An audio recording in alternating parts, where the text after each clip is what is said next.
말씀은 갈라디아서 5장 25절부터 6장 5절까지입니다.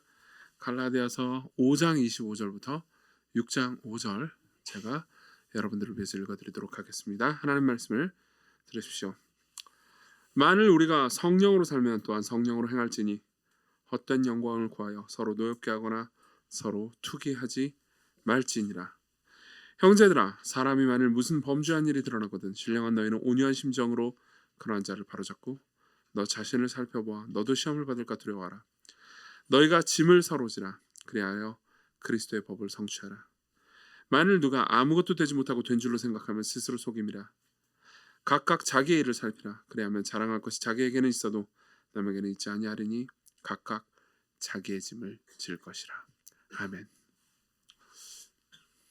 네, 우리는 지난 시간에 그러니까 성령의 열매에 대해서, 그러니까 성령께서 우리 안에서 일하시면은 이제 우리에게 어떤 열매가 맺히는지, 그리고 그렇지 않은 경우에 이제 어떤 문제가 생기는지에 대해서 보았습니다. 계속 이제 참 저는 제가 의도한 바가 아닌데요. 공교롭게 그러니까 주일 오전에도 성령 하나님에 대해서 설교를 이제 몇 주를 했고요. 그리고 또 이제 그게 끝날 때쯤 해가지고 또 갈라디아서가 성령 하나님의 사역과 우리 안에서 일하시는 거에 대해서 이제 설교를 하게 됐는데, 사실 이제 이건 제 의도는 아닙니다. 왜냐하면은 이게 그렇게 되더라고요. 사실은 제가 이제 약간 제 계획보다는 좀 늦춰졌거든요. 갈라디아서가 제 계획 안에는 이제 이미 다 끝났어야 되는데 설교를 뭐 좀 더 하다 보니까 그렇게 됐는데, 하여튼 이 시기에 그러니까 시광교회 그리고 무엇보다 저에게 이제 성령 하나님의 사역에 대한 이해와 또 신뢰가 필요했다라는 생각이 듭니다. 근데 어쨌든 오늘도 성령 하나님에 대한 이야기를 할 것 같습니다. 근데 이제 중요한 건 뭐냐면은 사도 바울이 이제 이 문제를 실천적인 측면으로 데리고 가려고 한다는 겁니다. 무슨 말이냐면은 성령 충만하다라는 게 그러니까 그냥 약간 모호하게 들릴 수 있단 말이에요. 그렇죠? 누가 성령 충만한 겁니까? 기도를 크게 하면 성령 충만한 겁니까? 아니면 뭐 뭔가 이렇게 되게 홀리한 표정과 홀리한 말을 뭐 잘 하면은 성령 충만한 겁니까? 이게 뭐 애매하단 말이에요. 그렇죠? 근데 이제 사도 바울은 거기에 대해서 실제로 성령 충만한 사람이 어떤 방식으로 기능하는지에 대해서 얘기해 주고 싶어 합니다. 그게 6장 초반부예요. 근데 6장 초반부의 이야기를 하기 전에 6장 초반부에 이제 여러 가지 이야기를 할 때 그 직전에 이제 5장 마지막 부분에 사실은 이제 저는 이게 이 5장 25절부터가 6장 처음 부분에 들어와야 된다고 생각을 합니다. 많은 학자들도 그렇게 생각합니다. 그러니까 이게 논리의 전개가 5장 25절부터 이야기가 진행돼야 된다는 거죠. 5장 25절은 이렇게 얘기합니다. 만일 우리가 성령으로 살면 성령으로 행할지니 헛된 영광을 구하여 서로 노엽게 하거나 서로 투기하지 말지니라. 형제들아, 만일 사람이 무슨 범죄한 일이 드러나거든 신령한 너희는 온유한 심령으로 그러한 자를 바로잡고 너 자신을 살펴보아 너도 시험을 받을까 두려워라. 이렇게 이야기를 하는 거죠. 자, 봅시다. 이 말이 무슨 말이냐면 간단하게 최고로 간단하게 얘기하자면 그 이후에 이제 25절에 보면은 5장 25절은 성령으로 살면 성령으로 행하라고 말하잖아요. 그러니까 성령 충만한 사람이 성령으로 행하게 되면은 그다음에 어떤 식으로 이 성령 충만이 드러나냐? 이제 6장 1절부터는 여러 관계들에 대해서 얘기합니다. 이제 우리가 다음 주에 살피겠지만은 목회자와의 관계도 이야기를 합니다. 그러니까 제목이 오늘 설교 제목이 이제 관계로 드러나는 성령의 충만함이거든요. 그러니까 성령 충만한 사람은 그 사람이 성령 충만하다는 것이 교회 내에서 그리고 세상과의 관계에서 성숙한 방법으로 드러나게 된다는 거죠. 이게 되게 중요한 지점이에요. 사실 우리가 이미 이 지난주에 여기에 대한 힌트를 보았습니다. 어떻습니까? 우리는 이미 지난주에 그러니까 성령의 열매가 9가지 특성으로 나타난다는 것을 우리가 이미 보았죠. 사랑과 희락과 화평과 오래 참음과 자비 양성과 충성과 온유와 절제. 그렇죠? 되게 잘해오지 않습니까? 신대원 시험 한번 보면 다 이렇게 돼요. 무조건 내거든요. 9가지 중에 막 순서 틀리면 0.5점 감점 뭐 이런 식으로. 요즘 안 그러나? 하여튼 뭐 근데 이 모든 게 다 성품에 관한 것들이잖아요. 그렇죠? 그럼 당연히 내 개인적인 내적인 성품이 변화되면 관계에 있어서 열매를 맺는 걸 보겠죠. 그렇죠?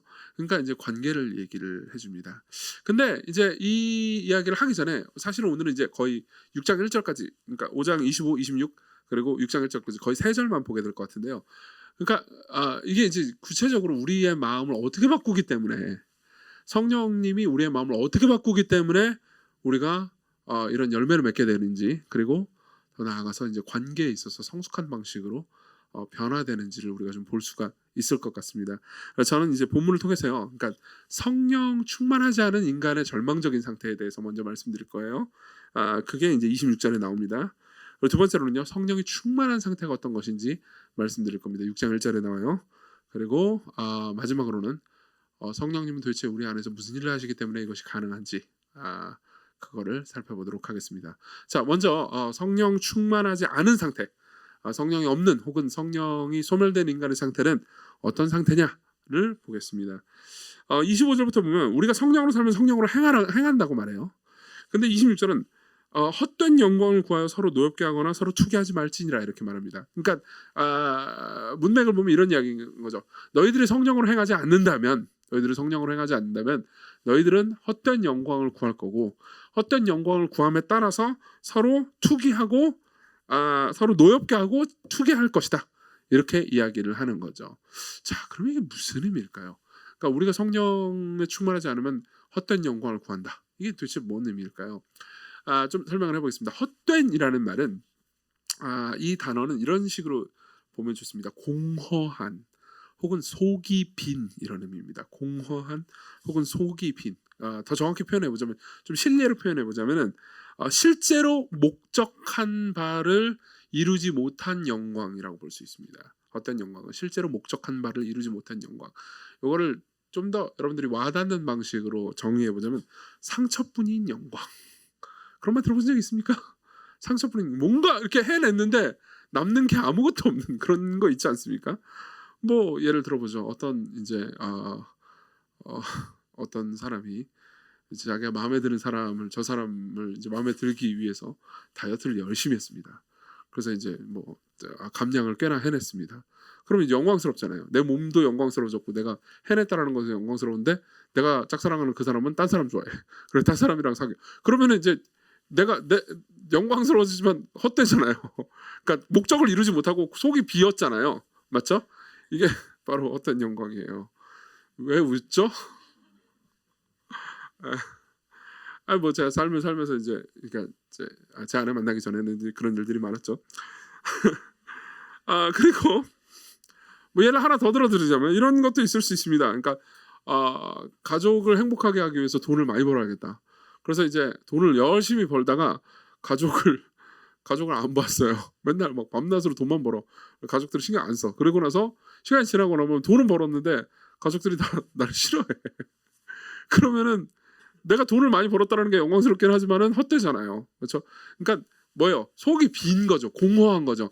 내가 목적한 바가 있는데 그 목적한 바를 위한 수단으로서 무언가를 했는데 그 수단이 목적한 바를 이루지 못한 거죠. 그렇죠? 이게 바로 헛된 영광입니다. 예.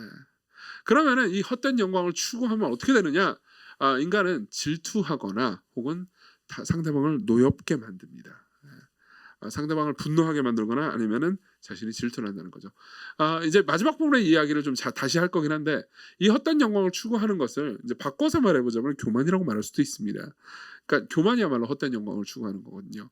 그러니까 사실상 속이 비어 있고 목적을 내가 진짜 그 영광을 추구함으로써 얻으려고 하는 것을 얻어내지 못하는 방식의 마음의 작동, 이걸 교만이라고 표현할 수 있습니다.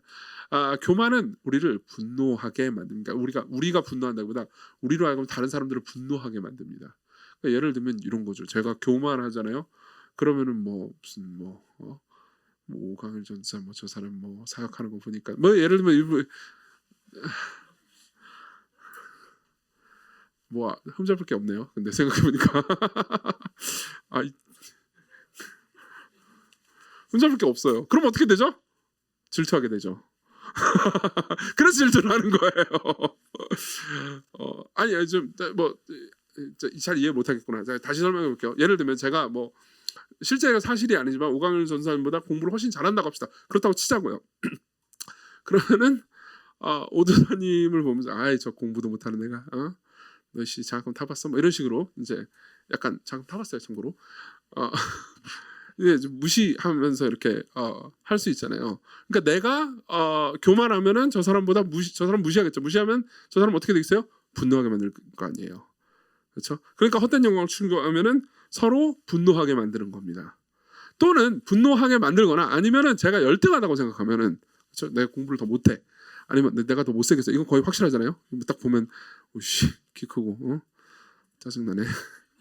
그러면서 어떻게 돼요? 질투를 하게 되겠죠. 그렇죠? 이거 이제 자기 연민으로 이어지는 거죠. 자 봅시다. 생각해보면 이런 겁니다. 상대방을 열받게 만드는 거하고 그리고 내가 질투를 하거나 자기 연민에 빠지는 것 있잖아요. 이 두 개는 겉으로 볼 때는 같은 마음이라고 보기 어렵단 말이에요. 그렇죠? 근데 사실은 같은 마음이에요. 마음속 깊은 곳에 교만이 있단 말이에요. 근데 그 교만이 인정을 받을 만하게 내가 성취했다고 치잖아요. 그럼 다른 사람들을 화나게 만들어요. 그리고 내가 교만한데 내가 인정받을 만큼 내가 성취를 못했다고 느끼잖아요. 그러면 이제 질투하거나 열등감이나 혹은 자기 연민을 가지게 만드는 거죠. 어떤 건지 이해되세요? 이걸 가장 적나라하게 지적한 사람이 사실 이 본문을 주석하면서 그러니까 존 파이퍼가 한 주석이 정말 저는 야 이게 진짜 본문을 정확하게 설명했다라는 느낌이 들었습니다. 읽어드리죠. 사람들을 분노하게 하는 것과 질투하는 것 모두 두 가지 모두 교만의 표현 방식이다. 자랑은 사람들을 분노하게 하는 것은 성공에 대한 교만의 반응이며 자기 연민 즉 질투는 실패에 대한 교만의 반응이다. 자랑은 말한다. 내가 이렇게 많은 일을 성취했으니 나는 칭찬을 받아야 돼. 자기 연민은 말한다. 내가 이토록 괴로웠기 때문에 나는 칭찬을 받아야 돼. 그렇죠. 여러분들 그럴 때가 있죠. 난 너무 괴로웠어. 내가 실패했어. 내가 뭘 못해. 그러니까 누군가 나를 연민해 주기를 바란단 말이에요. 그게 사실은 깊은 곳에서 칭찬을 받기를 원하는 마음인 거죠. 자랑은 강한 사람의 마음속에 있는 교만의 목소리다. 자기 연민은 약한 사람의 마음속에 있는 교만의 목소리다. 자기 연민이 교만처럼 보이지 않는 이유는 그러니까 자기 연민은 상대적으로 교만처럼 보이지 않잖아요. 그렇죠? 근데 자기 연민이 교만처럼 보이지 않는 이유는 그것이 가련하게 보이기 때문이다.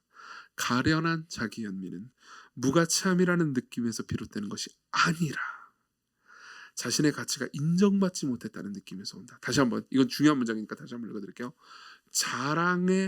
가련한 자기 연민은 무가치하다라는 느낌에서 오는 것이 아니라 자신의 가치가 인정받지 못했다는 느낌에서 온다. 즉 칭찬받지 못하는 교만이 반응한 방식이 자기 연민이다. 이해되시나요? 조금 더 부연 설명을 해드릴까요? 이런 겁니다.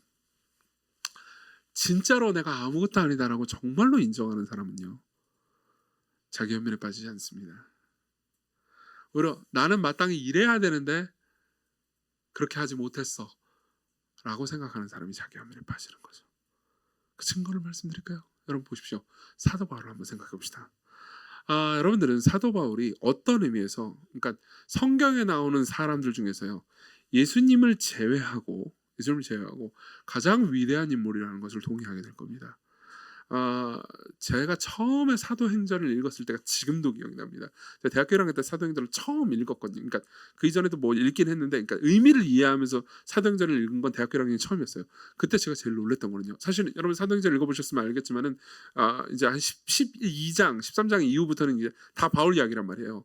제가 놀랬던 건 이토록 담대하고 이토록 용기 있는 사람이 도대체 어디 있을까? 이런 생각이었습니다. 진짜 뭐 로마의 굉장히 그 위대한 그런 정치 관리들 앞에서도 자기 자신에 대해서 떳떳하게 말할 뿐만 아니라 그 사람들 앞에서 자기 변명이나 무슨 뭐 이런 거를 급급하는 게 아니고 오히려 담대하게 복음을 전할 정도입니다. 그리고 그러니까 인류 역사상 이렇게 뛰어날 뿐만 아니라 많은 영향력을 미친 사람도 드뭅니다. 그러니까 사실상 사도 바울은 그러니까 정말 많은 정치학자들마저도 인정하는 건데요. 비그리스도인 정치학자들도 인정하는 겁니다. 그러니까 민주주의의 효시가 된 사람이라고 말하기도 합니다. 그러니까 사실 서양 세계에 어마어마한 영향을 미친 사람이고요. 그리고 서양 세계에 미친 영향으로 인해서 우리나라도 서양의 영향을 많이 받았잖아요. 그러니까 사실 전 세계적으로 굉장히 큰 그러니까 꼭 기독교인이 아니라 하더라도 영향을 미친 사람이라는 거죠. 그리고 그 사람이 그 보였던 위대함, 그러니까 지적인 위대함뿐만 아니라 사역에 있어서도의 열정과 위대함은 이루 말할 수 없을 정도로 대단한 것입니다. 근데 그 사람이 자기 자신에 대해서 뭐라고 말했는지 아십니까? 제가 읽어드리죠.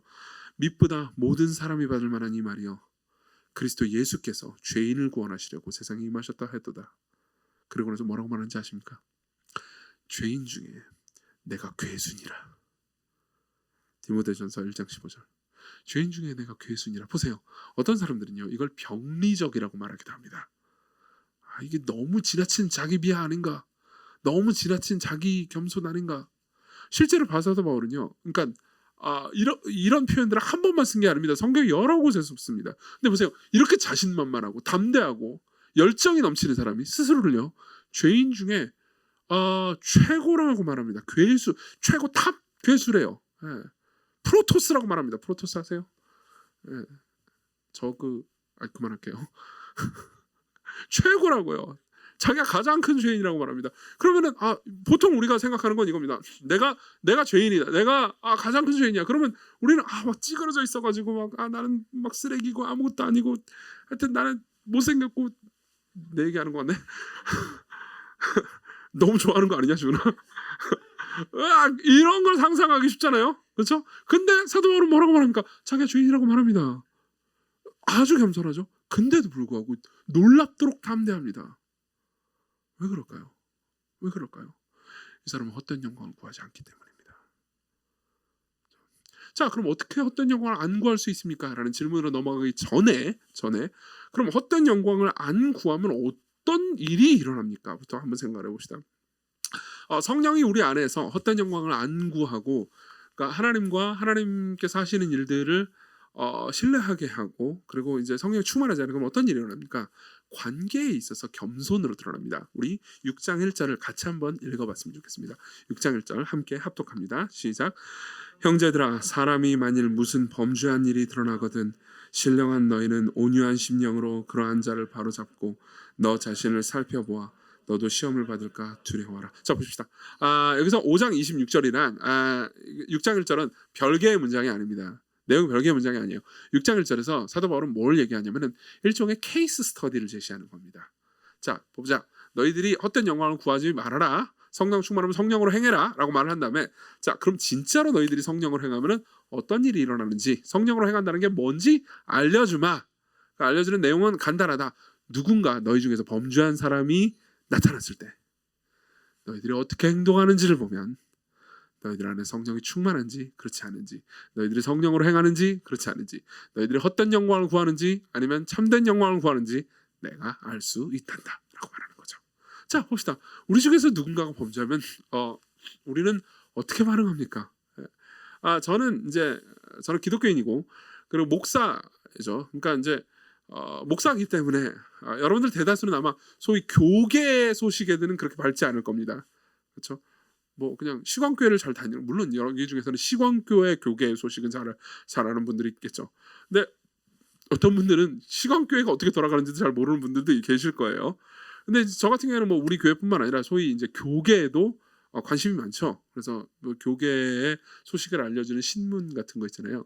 그런 신문 같은 거 보고 이제 신문 이렇게 내용 보면서 누가 무슨 일이 있고 누가 무슨 일이 있고 뭐 이런 걸 살펴보기도 하고, 그런 신문에 내 이름이 실리면 되게 뿌듯하면서 그 칭찬받은 교만 있잖아요. 자랑하고 막 그런 일도 있습니다. 근데 종종 그런 교계 신문 같은 걸 보잖아요. 그럼 누군가 범죄했다는 소식이 실립니다. 거의 반드시 실립니다. 그것도 뭐라고 해야 될까요? 심심하면 한 번씩 실립니다. 그러다가 이제 굉장히 유명한 목회자가 사고를 쳤다. 그러면 이제 대서특필이 되고, 그리고 이제 뭐 이 표현이 좀 그렇지만 업계에 있는 사람들은 다 알게 되죠. 그것도 뭐 좀 빨리 알게 됩니다. 그럼 어떤 반응을 보일까요? 어떤 반응을 보여야 할까요? 혹은 작게 말해서, 그러니까 여러분들의 가족이나 여러분들의 교회에 누군가가 범죄하는 걸 보면 여러분들이 어떤 반응을 보여야 할까요? 우리는 보통 세 가지 반응을 보이기가 쉽습니다. 이 세 가지 반응 모두가 잘못된 반응이라는 얘기를 하고 싶은 겁니다. 첫 번째는 이겁니다. 정죄하는 겁니다. 흔한 반응이죠. 그래서 그럴 줄 알았어. 저놈 자식 이정규 저렇게 나대고 다니더니 그럴 줄 알았어. 이런 말을 할 때 속으로 느끼는 감정은 신남입니다. 신난다. 왜 신날까요? 저 사람 정죄하면서 느끼는 신남은 도대체 어디서부터 오는 걸까요? 저 사람이 저 나쁜 짓을 했긴 했는데 나는 안 했잖아요. 그렇죠? 저 사람은 간음을 했는데, 예컨대 제가 이렇게 느낄 수 있는데, 저 사람은 간음을 했는데 난 아직 하지 않았어. 내가 저 사람보다 이 마음 안에는 뭐가 있죠? 칭찬받고 싶어하는 교만이 숨어있죠. 맞죠? 정죄는 그런 방식의 교만입니다. 근데 여러분들은 이렇게 반응할 수도 있습니다. 냉담함입니다. 냉담함. 이런 거죠. 뭐 그때 건 신경 쓰지 않아. 그런 것들은 호사가들이나 신경 쓰는 거지. 말 좋아하는 사람들이나 신경 쓰는 거지. 나는 그딴 소식 같은 거 관심 없어. 뭐 교회 누가 뭐 잘못했다고 뭐 그럴 수도 있는 거지 뭐. 난 관심 없어. 여러분 이것도 일종의 교만이라는 걸 알고 있습니까? 그런 것들은 사람들 말놀이 하는 사람이나 좋아하는 거고 무슨 사람들 이렇게 뒷담화하는 거 좋아하는 사람들이나 좋아하는 거지. 나는 거리를 둬. 뭐 그냥 알아서 해결. 주께 맡깁니다. 알아서 해결합니다. 이 말은요 이런 겁니다. 나는 그런 사람들한테까지 신경 쓸 여유가 있을 정도의 만만한 사람이 아니다라는 표현인 겁니다. 또는 바꿔서 이렇게 얘기할 수도 있는 거죠. 나는 그런 얘기들을 보면서 입방아를 찢는 호사가들보다는 나은 사람이다라는 표현인 거죠. 안 그렇습니까? 그렇죠? 우리는 보통 냉담하기 쉽습니다. 그렇죠? 또는 이런 식으로 반응할 수도 있습니다. 소심함입니다. 소심함. 무슨 말이냐면 이런 거죠. 저 사람 무슨 잘못을 했어요. 그럼 그 사람한테 가가지고 그 잘못을 하는 걸 말을 하는 거는요. 그 사람은 상처 줄 수도 있잖아요. 그렇죠? 나는 그 사람한테 상처 주고 싶지 않습니다. 그렇기 때문에 말하지 않는 거예요. 근데 사실요, 이건 역시 자기의 영광을 구하는 것과 마찬가지입니다. 그렇죠? 왜 우리는 우리가 가까이 보는 사랑하는 사람이 무언가를 잘못했는데 용기 있게 말하지 않습니까? 내가 그 사람한테 말하면 그 사람이 나를 인정하고 사랑하는 것을 내가 잃어버릴까 봐 두려워하는 것 아닙니까? 그죠? 정확히 말하면 내가 그 사람을 너무 사랑해서 그 사람한테 그 사람의 잘못을 말해주지 않기보다는 그 사람의 잘못하는 것을 내가 용기 있게 말하는 고통을 나에게 안겨주기 싫어서, 즉 내가 나를 너무 사랑해서 그 사람에게 그 사람의 잘못된 점을 안 알려주는 것 아닙니까? 문장이 너무 길었나요? 그렇지만 다 이해했죠? 무슨 말이냐면요, 딱 한 가지 반응을 제외한 모든 반응들은요 사실상 우리 마음 가운데 있는 교만이 그 반응을 이끌어냈다는 거죠. 바꿔서 말해볼까요? 헛된 영광을 추구하는 것이 그 반응을 이끌어냅니다. 그것이 정죄든 냉담함이든 소심함이든요. 그럼 바울은 뭐라고 말합니까? 우리가 헛된 영광을 구하지 않는다면, 바꿔서 말해보자면 우리가 진짜로 성령 충만하다면 우리는 어떤 반응을 보일 거라고 말합니까? 1절, 어떤 사람이 케이스 스터디예요. 어떤 사람이 무슨 범죄한 일이 일어나요? 그러면은 신령한 너희는 뭐는 신령하다라는 말이 아닙니다. 여기서 신령한이라고 번역이 됐지만 이 번역은 저 별로 좋아하지 않아요. 이 번역이 옛날에나 좋은 번역이지, 성령 충만한 너희라는 번역해야 됩니다. 실제로 그리스어도 그런 의미예요. 영으로 충만한, 영으로 이끌림 받는 너희는, 성령으로 이끌림 받는 너희는, 이게 뭐 무슨 도인이 신령 뭐 이거 아무 상관없어요. 성령 충만한 너희들은 너희들이 성령 충만하다면 어떤 식으로 반응하느냐 보세요. 온유한 심령으로 그런 자를 바로잡습니다. 무슨 말입니까? 그런 사람을 바로잡습니다. 이 사람은 냉담하지 않습니다. 소심하지도 않습니다. 용감합니다. 그렇지만 온유해요. 그 사람은 정죄하면서 바로잡으려고 들지 않습니다. 그 사람에게 무슨 이런저런 막 꼰대 짓을 하려고 들지도 않습니다. 온유합니다. 왜 그런지 아십니까? 자신을 살펴보아 너도 시험을 받을까 두려워하라. 이렇게 말하는 거죠. 당신이 저지른 죄를 내가 아직은 저지르지 않았습니다. 나도 언젠가 똑같은 죄를 저지를지도 모르죠. 왜냐하면 당신 안에 있는 그 죄성이 내 안에도 있기 때문입니다. 그렇기 때문에 나는 당신을 사랑하기 때문에 당신을 있는 그대로 내버려 둘 수 없습니다. 당신을 바꾸고 싶어요. 그러나 내가 당신보다 우월하다고 생각하지는 않습니다. 당신이 겪고 있는 그 질병이 내 안에도 있습니다. 나는 당신을 위해서 기도하겠습니다. 당신이 변하기를 바랍니다. 당신이 회개해야 합니다. 라고 말하는 거죠. 이해하십니까? 이게 바로 성령 충만한 사람이 보여주는 방식입니다. 성령 충만한 사람이 이렇게 말합니다. 당신을 변화시키고 싶어요. 이건 냉담과 반대됩니다. 그렇죠? 성령 충만한 사람은 이렇게 말합니다. 나는 온유하게 당신에게 갑니다. 나는 내 자신을 돌아보고 싶어요. 그러면 이건 뭐죠? 정죄와 반대되는 거죠. 예컨대 여러분들이 종종 그러니까 TV나 뉴스나 아니면 다른 곳에서 어떤 사람이 실패했다는 소식을 들을 때가 있을 겁니다. 어떤 교계에 누군가가 실패했거나 아니면 여러분들이 주변에 회사에 누군가가 실패했거나 여러분들이 회사에서 있는 라이벌이 실패했거나 망했거나 나쁜 짓을 저질렀거나 했을 때 우리 마음 가운데 있는 통쾌함을 저는 여러분들 누구보다도 더 잘할 겁니다. 우리 마음 가운데는 통쾌함이 들 수 있습니다. 근데 그때 우리는 무엇을 해야 됩니까? 나 자신이 동일한 시험을 받게 되지 않을까 두려워하는 거죠. 사실 이 설교는 저한테도 아픈 설교입니다. 왜냐하면 저 역시 똑같은 마음을 가지고 있고요. 그리고 저하고 좀 가까이 지내보는 분들은 알겠지만은 이전기 최고의 죄는 교만이기 때문입니다. 저는 교만류입니다. 교만 카인드죠. 그쪽에 제일 저랑 제자 훈련했던 분들은 잘 알잖아요. 저랑 제자 훈련하면 자기의 우상이 뭔지 이렇게 다 얘기하고 뭐 그런 시간 가진단 말이에요. 그럼 이제 보통 이렇게 제가 또 이제 사람들의 이야기를 깊게 끌어내야 되기 때문에 그러면 이제 저부터 깔 수밖에 없잖아요. 그렇죠? 그래서 이제 저의 옛날 얘기들도 막 풍성하게 해주고 그런 거 다 알고 싶으면 제자 훈련 들어오세요. 근데 어쨌든 그런 거 한단 말이에요. 그러면은 어떻죠? 보통 이제 제가 얼마나 교만한 사람인지 알게 되죠. 그런데 이 문제는 저하고 그렇게 멀지 않습니다. 멀지 않아요. 이런 문제를 생각할 때 제가 제 생각을 되게 많이 바꿨던 계기가 하나 있습니다. 그러니까 여전히 이 문제에 있어서 그러니까 저는 동일한 문제와 어려움들을 앓고 있지만은 그래도 그러니까 생각을 결정적으로 바꾸어 주었던 몇 가지 계기들이 있거든요. 근데 그 계기 중에 하나를 얘기해 드리겠습니다. 이건 팀 켈러 목사님의 말이었어요. 어, 은혜에 관한 개념이 있습니다. 은혜. 팀 켈러 목사님의 설교를 듣다가 제가 이런 이야기를 들은 적이 있어요. 뭐냐면 우리가 가지고 있는 모든 게 은혜라고요. 모든 게 은혜라고. 지금 멜 목사 우리 그 고린도전서 하고 있잖아요. 이제 다음 주에도 그 얘기가 나올 거예요. 근데 우리가 가지고 있는 모든 게 은혜라고요. 무슨 말이냐면 여러분들이 구원받은 것만 오는 게 아니고요. 그걸 이제 특별한 총이라고 부르죠. 그죠? 여러분들의 뭐 외모, 여러분들이 가지고 있는 지능, 여러분들의 성품 이런 모든 것들, 여러분들의 DNA 안에 있는 좋은 것들이잖아요. 그 모든 것들이 다 은혜라고요. 그걸 특별한 총과 대비되는 방식으로 일반은 총이라고 부릅니다. 일반은 총이라고 부릅니다. 근데 저 같은 경우에는 기억력이 좋은 편인 것 같습니다. 그러니까 뭐 그건 자랑을 위해서가 아니고 사실인 것 같습니다.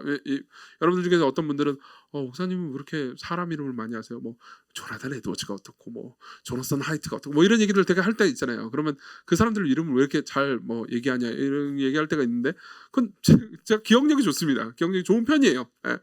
그거는 제가 노력한 게 아니에요.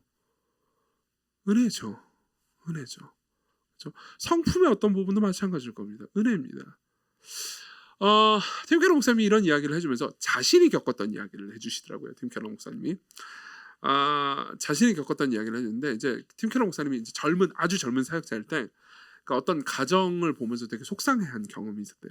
그 가정에 있는 사람들이 정말 진짜 끔찍하게 성품이 성마르고 문제가 있고 자기중심적이었고 그리고 그 중에 한 두어 명은 너무 성격이 안 좋아가지고 이제 팀 켈러 목사님이 굉장히 속을 많이 썩였나 보죠.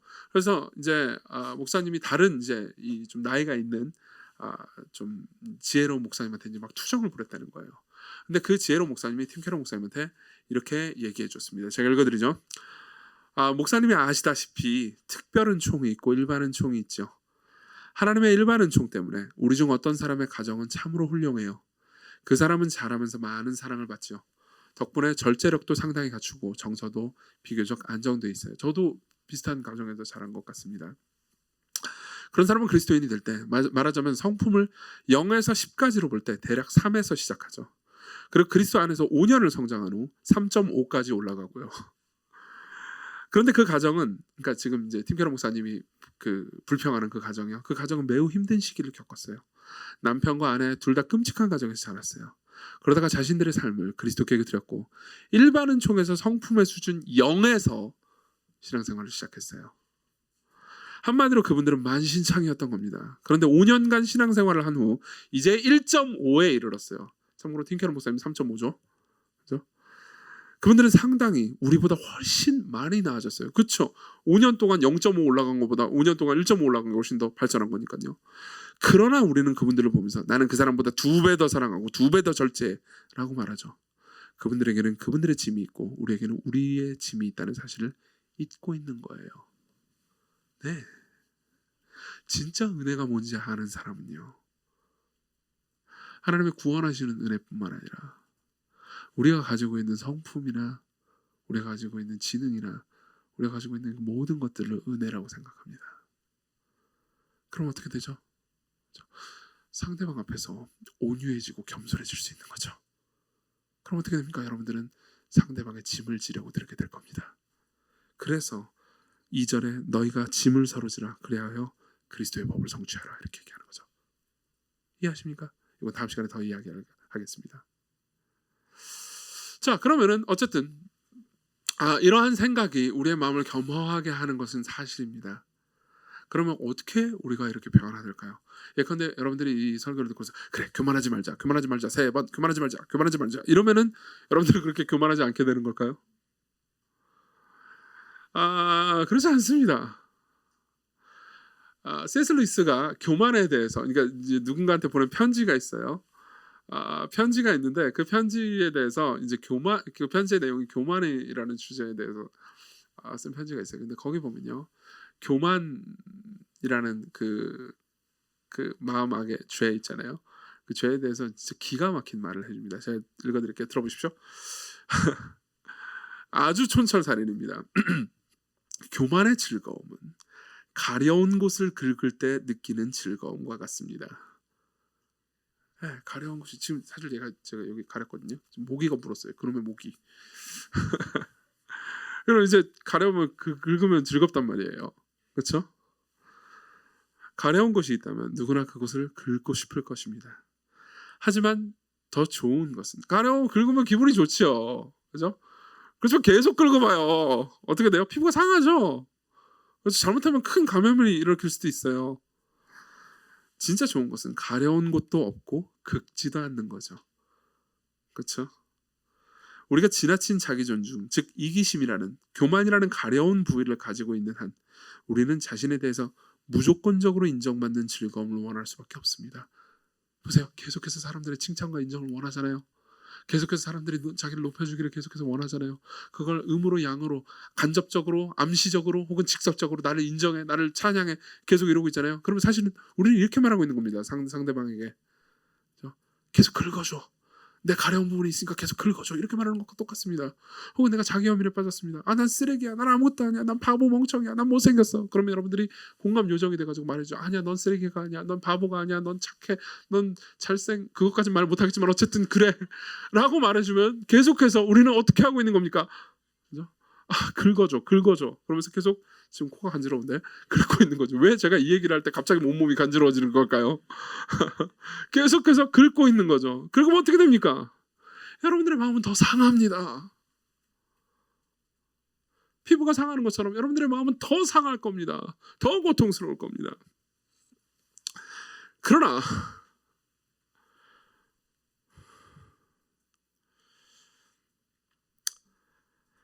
가장 행복한 순간은 그걸 긁을 때가 아니고요. 우리 안에 있는 이기심과 자기중심성과 교만을 막 긁어가지고 사람들의 인정을 받아가지고 만족할 때가 아니고요. 가장 행복한 순간은 우리가 각자의 소중한 자아들을 잊어버리고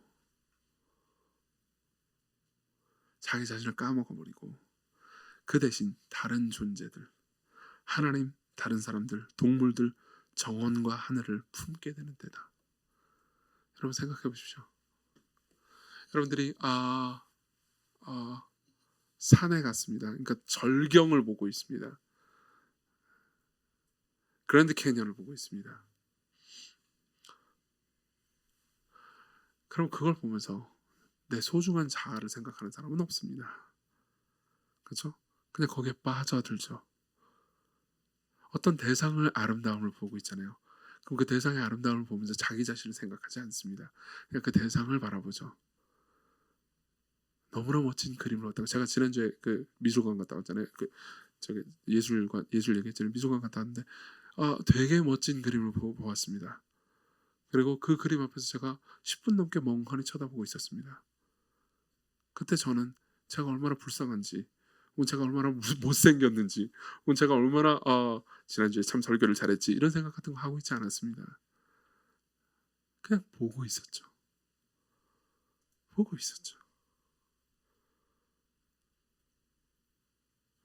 그랜드 캐니언 앞에 섰을 때 여러분들은 여러분들 스스로가 판 요만한 구덩이를 별로 자랑하고 싶지 않습니다. 그냥 보게 되는 거죠.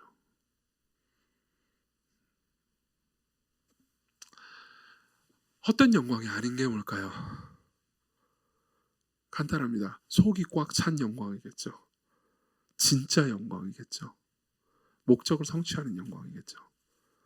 왜 우리가 어떤 영광을 추구하는지 아십니까? 왜 우리가 영광을 추구할 때 우리가 어떤 영광을 추구하든 그걸 다 헛되다고 말하는지 아십니까? 우리가 원하는 진짜를 결국 채워주지 못하기 때문입니다. 성취했습니다. 사람들의 인정을 받았습니다. 그렇지만 홀로 앉아있을 때 그 인정이 충분하지 않다고 느낍니다. 사람들이 많이 칭찬했습니다. 그렇지만 어떤 한 사람이 나를 반대합니다. 그럼 그게 마음에 거슬립니다. 왜 그런지 아십니까? 지금 제가 로마서 1, 2장의 내용을 다 얘기해 줄 수는 없지만 로마서 1, 2장의 내용을, 특히 1장 후반부의 내용을 요약하잖아요. 그러면 우리는 의미를 알 수 있습니다. 로마서 1장 후반부는요, 우리 모두가 다 원래 하나님을 예배하고 찬양하고 하나님이라는 그랜드 캐니언을 보면서요, 만족하고 그분을 보면서 그분의 영광을 보면서 무엇보다 그분의 인정을 받아야만 만족할 수 있는 존재로 창조되었다고 말합니다. 무슨 말입니까? 여러분들이 기본적으로 어떻게 디자인된 존재냐면요, 신이 여러분들을 인정하지 않는 한 절대 만족할 수 없는 존재로 빚어졌다는 겁니다. 자, 왜 여러분들이 사람들의 인정을 받아도 목마른지 아시겠습니까? 하나님이 여러분들에게 잘하였도다 착하고 충성된 종아 라고 말하지 않는다면, 여러분들은 그 누구를 향해서, 누가 여러분들을 향해서 너는 괜찮은 사람이야, 너는 훌륭한 사람이야, 너는 대단한 사람이야 라고 말해도 그때 잠깐 소금물을 마신 것처럼 목마른 것이 잠깐 축여질지는 모르지만 여러분들은 더 공허해지고 더 헛되고 더 속이 비어있다고 느낄 겁니다. 종종 여러분들은 그 순간들을 만난 적이 있습니다. 사람들의 인정과 칭찬을 받을 때, 승진했을 때, 합격했을 때, 누군가 내가 사랑하는 그 누군가가 그 사람도 나를 사랑한다는 것을 확인했을 때 나는 상대방에게 받아들여진 느낌이 듭니다. 그렇지만 시간이 지나면 어떻죠? 여전히 여러분들 마음 안에는 공허함이 존재합니다. 그리고 그 공허함을 견딜 수가 없기 때문에 우리는 더 똑같은 소금물을 먹듯이요, 더 자랑합니다. 내가 성취한 걸 보라고, 내가 해낸 걸 보라고, 내가 어떤 사람인지 보라고 계속해서 말합니다. 혹은 그 칭찬을 너무나 또 갈구하기 때문에, 근데 내가 그 칭찬을 받을 만큼 성취해내지 못했다는 것을 스스로가 너무도 잘 알고 있기 때문에 나는 너무 바보 같아, 난 쓰레기야, 난 바보 같은 사람이야, 이상한 놈이야 라고 말하면서 누군가 나를 동정해 주기를 기다리고 있는 거죠. 그러나 성령 하나님께서 여러분들 안에서 일하시면 어떤 일이 일어나는지 아십니까? 제가 오늘은 적용이니까요, 성령 하나님께서 여러분들 안에서 하시는 일을 새로운 것을 말해주진 않을 겁니다. 이미 여러분들이 들었던 걸 또 말해드리죠. 성령 하나님은요, 여러분들 안에서 이런 일을 하십니다. 로마서 5장 5절 읽어드릴게요. 소망이 우리를 부끄럽게 하지 아니하면 우리에게 주신 성령으로 말미암아 하나님의 사랑이 우리 마음에 부은바된다고요. 무슨 말입니까? 성령 하나님은 여러분들 안에서 하나님의 사랑을 생생하게 만들어주십니다. 성령 하나님은 여러분들 안에서 하나님께서 얼마나 여러분들을 극진히 사랑하시는지, 얼마나 영화롭게 높이시는지, 얼마나 여러분들을 깊이 연모하시는지를 말해줍니다. 성경을 통해서 계속해서 성령 하나님은 여러분들에게 하나님의 사랑을 가르쳐 주십니다. 자신의 아들을 향해서 이는 내 사랑하는 아들이요 내 기뻐하는 자라 라고 말씀하셨던 그 성부 하나님이 그 아들만큼 여러분들을 사랑하신다라는 것을 바꿔서 말하면, 여러분들을 향해서도 너희들은 내 사랑하는 자들이요 내 기뻐하는 자라, 너희들은 내 사랑하는 아들이요 내 기뻐하는 자라 라고 말씀하실 정도로 여러분들을 인정하시고 높이신다라는 걸 훨씬 더 생생하게 느끼게 하십니다. 그리고 그러한 사랑과 인정을 받게 하기 위해서 아들을, 당신의 가장 소중한 아들을 십자가로 내어주시고 그 십자가에 내어진 그 아들이 비참과 고통을 당하게 하셨다는 것을 더 생생하게 보여주십니다. 성령 하나님께서 여러분들 안에서 하시는 일이 무엇입니까? 그리스도의 십자가를 높입니다. 여러분들 안에서 하나님의 사랑의 감각을 높입니다. 그때 여러분들이 진짜 찾고 있던 영광이 무엇인지 깨닫기 시작합니다. 내가 그동안 찾고 있던 건 속이 비었구나. 내가 그동안 받았던 칭찬은 속이 빈 영광이었구나. 그럼 어떻게 되겠습니까? 여러분들은 속이 꽉 찬 영광을 가졌기 때문에 여러분들이 회사나 혹은 뭐 여러 다른 인간관계에서 만나는 사람들 있잖아요. 그 사람들의 칭찬을 그렇게 구하지 않습니다. 여러분들 주변에 범죄한 사람이 있잖아요. 그럼 그 사람을 보면서 정죄할 생각이 들지 않습니다. 죄를 지은 저 불쌍한 죄인을 보면서 그 사람을 정죄해 그 사람을 정죄하는 즐거움이라도 누려야 내 자존감이 찌끔 올라가는 나 자신을 불쌍하고 비참하게 생각할 겁니다. 그러면서 말하겠죠. 죄인 중에 제가 괴수입니다. 바울이 괴수라고요? 아니요. 접니다. 제가 1등을 자신할 수 있는 영역이 있는데 죄가 죄인이라는 사실입니다. 아니에요? 저는 최소한 그렇게 말할 수 있습니다. 저는 이 부분에 있어서는 자신이 있습니다. 물론 끝나고 나서 저랑 배틀 뜨면 저한테 지실걸요 말하는 사람들도 있겠지만 보십시오.